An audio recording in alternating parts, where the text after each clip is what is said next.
Hi, my name is Rick Jewell, and I run supply chain applications here at Oracle.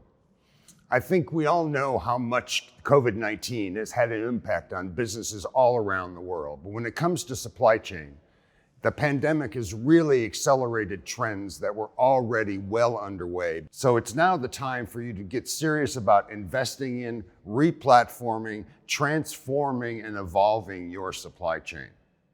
Now, the fact is that Oracle has made a huge investment. We are the only company in the world that has a native cloud solution for supply chain. We have over 3,000 customers and growing. We've had over 150 customers go live on our solutions just in the past 3 months. And we continue to add upwards of 200 new capabilities and features every quarter, every release.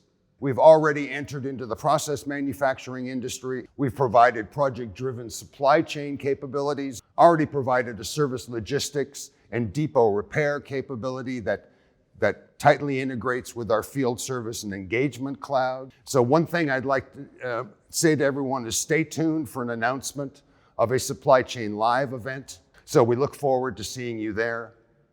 Thank you very much.